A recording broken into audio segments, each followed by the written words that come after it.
আসসালামু আলাইকুম। আমার নতুন আরেকটা ব্লগে সবাইকে স্বাগত। তো ঘুম থেকে উঠে কাজকর্ম করে রান্নাবান্না করিনি এখনো, গোসল করে আসলাম। চুল ভেজা, গোসল করে আসলাম। এখন রান্নাবান্না করব।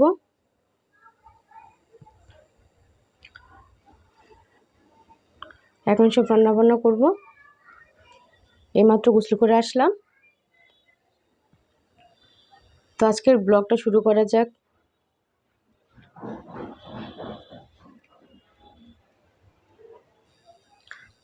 আজকে জিমে যাইনি। তো সকালে হেঁটে এসেছিলাম, জিমে যাওয়া হয়নি। তো হেঁটে এসে ঘরবাড়ি গুছিয়ে শুয়েছিলাম। পরে ঘুম থেকে উঠে গোসল করে আসলাম। এখন রান্নাবান্নার কাজে চলে যাব, রান্নাবান্না করব। তো সাথেই থাকো তোমরা। আজকে আমি রান্না করব আলু বেগুন দিয়ে ছোট মাছ দিয়ে রান্না করব।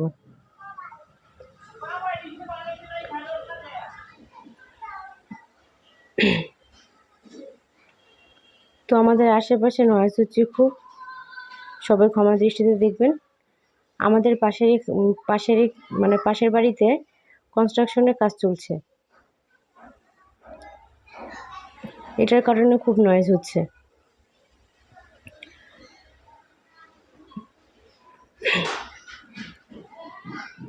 তো আজকে আমি এটাই রান্না করব, আলু বেগুন দিয়ে ছোট মাছ দিয়ে রান্না করব। এখানে ছোট মাছ,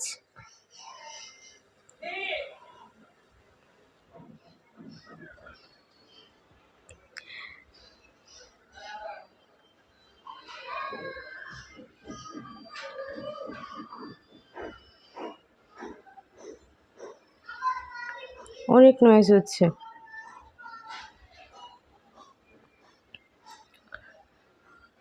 তো এগুলো কেটে নেই, কেটে আবার আসছে।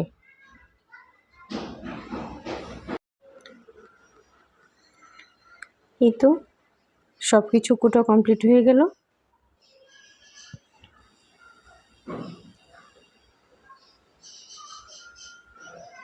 এটা পেঁয়াজ, আলু বেগুনগুলো কেটেছি আর কাঁচামরিচ নিয়েছি। আমি কাঁচামরিচটা মাঝখান দিয়ে কাটিনি, কারণ আমাদের ঘরে আমার হাজব্যান্ড আর আমি ঝাল অনেক কম খাই। আমি কাঁচামরিচগুলো এভাবেই দিয়ে দিব। যদি কাটতাম কাঁচামরিচগুলো তাহলে ঝাল হয়ে যেত তরকারিটা, কারণ তরকারিতে আমরা ঝাল খাই না। ঝাল খাই কিন্তু একদম কম ঝাল খাই। আমি একেবারে মাখিয়ে তরকারিটা বসিয়ে দিব। যেখানে মাছ আর এখানে কাটা হয়ে গিয়েছে, এখন এগুলো মাখাবো।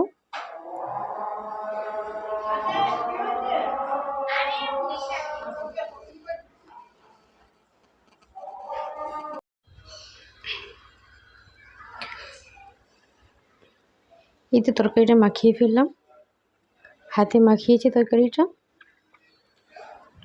আমি ছোট মাছ হলে হাতে মাখিয়ে বসাই। হাতে মাখিয়ে রান্নার টেস্টই আলাদা।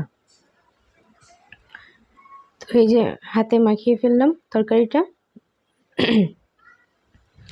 আর কাঁচামরিচটা আমি পরে দিব। তরকারিটা মানে অর্ধেক যখন হবে তখন আমি কাঁচামরিচটা দিয়ে দিব।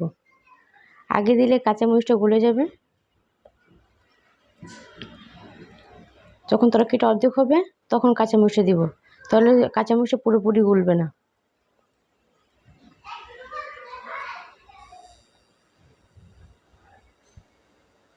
তরকারিটা মাখিয়ে ফেললাম।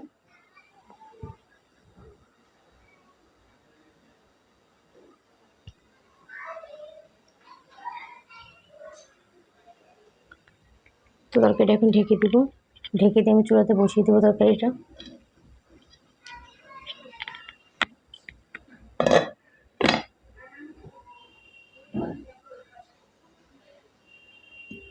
এখন তরকারিটা আমি চুলায় বসিয়ে দেব।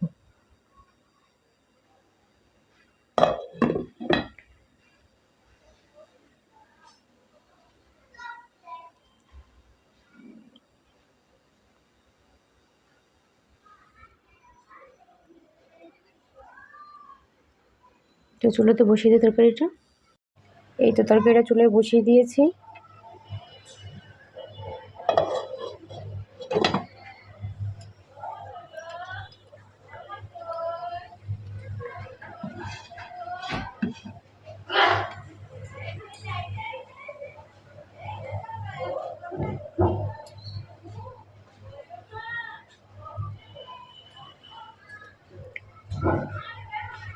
চুলো ফুল বাড়িয়ে দিয়ে নিই, মিডিয়ামের থেকে কমিয়ে গেছি।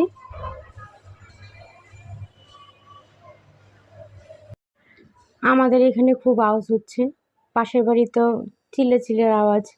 তারপর আবার পাশের মানে আমাদের এখানে বিল্ডিংয়ের কনস্ট্রাকশনের কাজ হচ্ছে, তো এটার জন্য একটু নয়েজ। তো সবাই ক্ষমার দৃষ্টিতে দেখবেন। কি করব, ওখানে তো যে বলতে পারবো না যে আওয়াজ করবেন না। তো ওইটাই আওয়াজ, পাশের বাড়িতে আওয়াজ সবসময় করতেই থাকে ওরা, এটার জন্যই সব। তো রান্না বসিয়ে দিয়ে আসলাম, দেখেন ঘেমে কি হয়েছে আমি। তো রান্নাটা বসিয়ে দিয়ে আসলাম, এটা এখন ভাতটা বসিয়ে দেব। আমি আবার ভাত খাই না, যখন আমার ভিডিও থাকে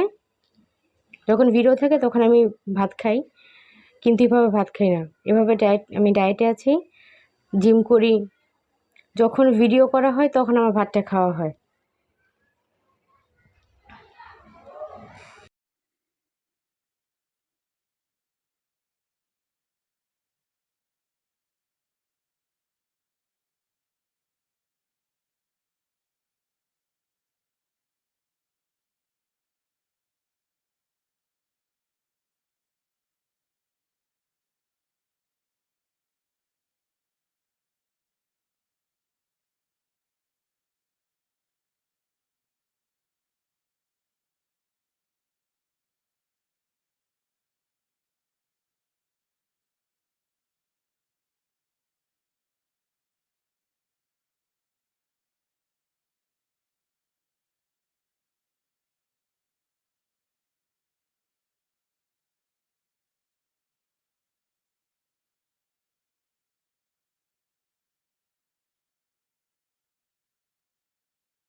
তো এই যে আমার তরকারিটা হয়ে গিয়েছে, আমি চুলার থেকে নামিয়ে নিয়েছি।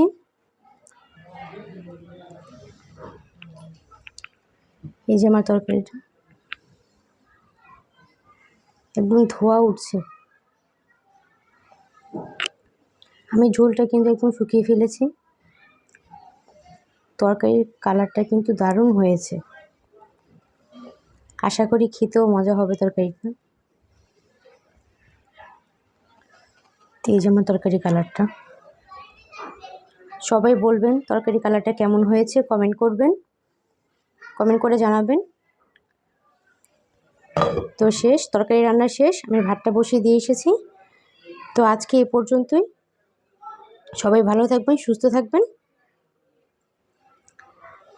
আল্লাহ হাফেজ। নেক্সট নতুন একটা ভিডিও নিয়ে আপনাদের মাঝে হাজির হব। আল্লাহ হাফেজ, আসসালামু আলাইকুম।